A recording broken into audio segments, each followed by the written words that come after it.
Il existe plusieurs possibilités d'interpréter les chiffres concernant les actes délivrés par un utilisateur en particulier. Alors pour étudier ces chiffres, vous allez pouvoir vous rendre dans la section Finances qui est présente ici, Finances et actes facturés. Et ici on va pouvoir retrouver sur une certaine période, alors ici on s'intéresse juste à la journée, mais on pourrait tout à fait aller regarder une période au mois, à l'année comme on le souhaite, ou mettre des dates bien particulières ici. On va s'intéresser aux actes qui ont été faits par un utilisateur en particulier. Donc là par exemple, j'ai l'utilisateur Alar Caroline et je vais retrouver tous les actes délivrés par cet utilisateur dans ses consultations, ses visites. J'ai la possibilité d'appliquer deux filtres différents. Soit j'applique le filtre qui s'appelle filtre basé sur les consultations. Dans ces cas-là, ce qui va être pris en compte, c'est le nom du praticien qui est noté comme responsable de la visite. Donc ici, si je viens voir une des fameuses visites dans lesquelles il y a des actes qui sont notés au nom de Alar Caroline, je vois que le praticien qui est indiqué ici, c'est Alar Caroline. Et dans ce cas-là, tous les actes qui sont présents ici dans cette visite notée au nom de Alar Caroline seront donc présents dans la liste que je suis en train de regarder. Si maintenant par contre je prends le filtre qui concerne les actes, alors vous verrez ici qu'il y a 9 actes disponibles. Si maintenant je m'intéresse au filtre basé sur les actes directement, dans ces cas-là j'en ai un peu moins.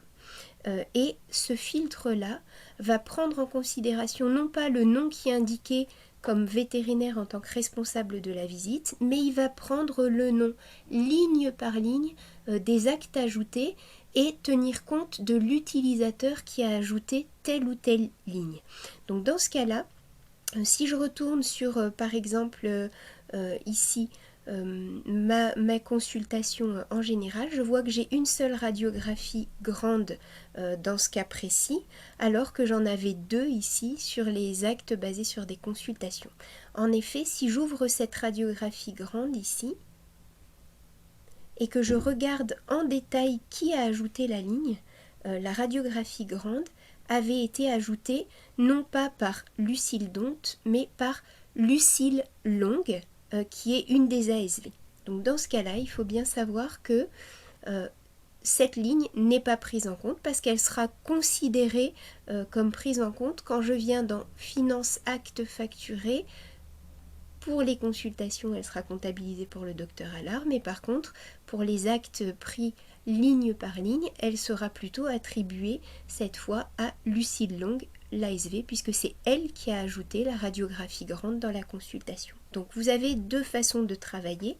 Soit chaque utilisateur ajoute ces différentes lignes dans les visites et il les met bien en son nom, ce qui vous permettrait de prendre une visite globale dans laquelle chacun des utilisateurs va ajouter ses propres lignes. Par exemple, un utilisateur réalise la consultation, mais c'est un autre utilisateur qui fait l'échographie et dans ce cas-là, il se connecte bien en son nom et il ajoute la ligne d'échographie qui sera à son nom et il va utiliser le filtre ici basé sur les actes ligne par ligne pour savoir ce que lui a fait sur une certaine période.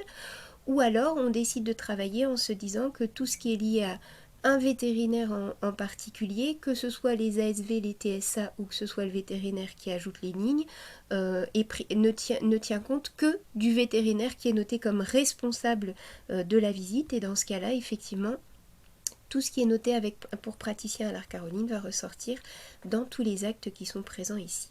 Si vous vous intéressez davantage à la méthode qui prend en compte les lignes de facturation et donc la personne qui ajoute les actes, sachez qu'il est possible grâce à un paramétrage de faire associer chaque ligne à un vétérinaire. Si c'est une ASV qui l'ajoute, ça lui demandera à chaque fois qu'elle ajoute une ligne à quel praticien elle associe ça. Donc pour ça, je vous invite à voir la vidéo correspondante qui indique comment paramétrer le compte pour que si une ASV, une TSA ajoute des lignes dans la facturation, elle soit obligée de les relier à un vétérinaire en particulier si vous étiez davantage intéressé par la méthode qui tient compte de chaque ligne de facturation et non pas de la visite dans sa globalité.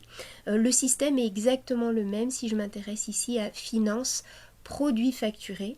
Dans ces cas-là, j'ai le filtre basé sur les consultations qui tiendra compte uniquement du nom du praticien qui est noté comme responsable général de toute la visite.